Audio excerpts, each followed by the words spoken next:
I never thought jealousy would be the word my wife used to dismiss me. I wasn't shouting. I wasn't accusing. I just asked a question that any husband would ask. When Rowan told me she was going to dinner with her ex, I paused, looked up from my phone, and said, "Dinner, like just the two of you?" She rolled her eyes so hard, I thought they might stick. "It's just dinner with my ex." "Stop being jealous," she snapped, already grabbing her purse. Her tone wasn't defensive. It was annoyed, like I'd inconvenienced her.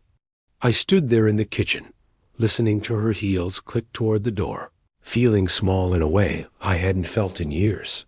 I'm Callum, 39, married to Rowan for 11 years. We live in a quiet suburb where nothing dramatic ever seems to happen, which is probably why I ignored the warning signs for so long. I work in logistics, steady hours, steady pay. I've always been the dependable one. Bills paid early, groceries stocked, car serviced on time. Rowan used to say she loved that about me, that I made her feel safe. Somewhere along the way, safe turned into boring, and boring turned into invisible.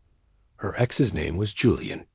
She mentioned him casually over the years, usually in past tense, like a closed chapter. Old memories from university. A first love. That didn't work out. I never felt threatened. I trusted her. I trusted us. So when she said they'd reconnected professionally and wanted to catch up, I didn't forbid it. I didn't demand anything.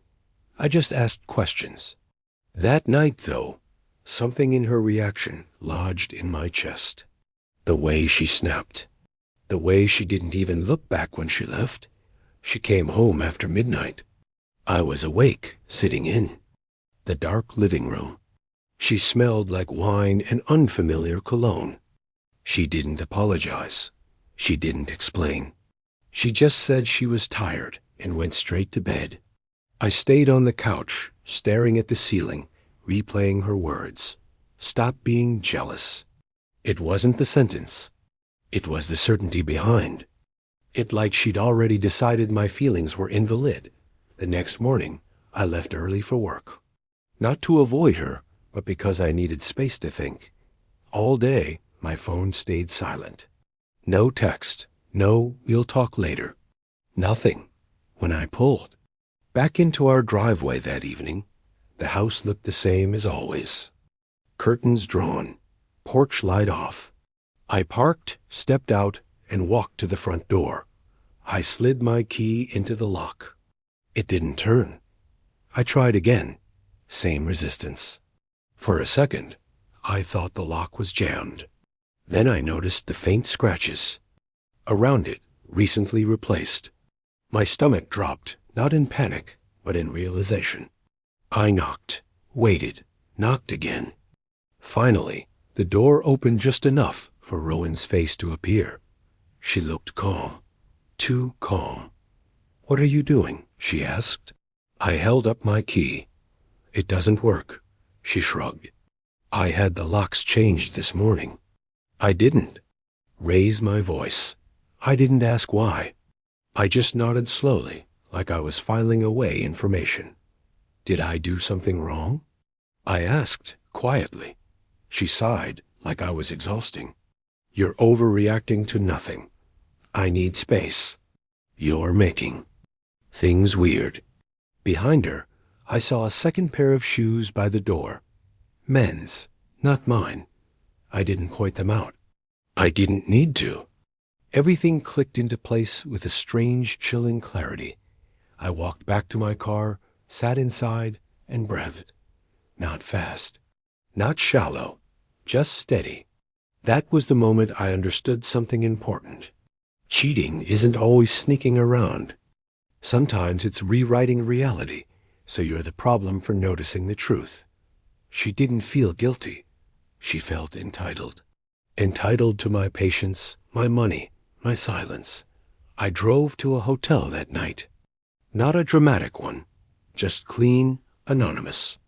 I slept better than I had in months. The next morning, I called a lawyer. By noon, I'd frozen joint accounts and documented everything. I wasn't trying to punish her. I was protecting myself.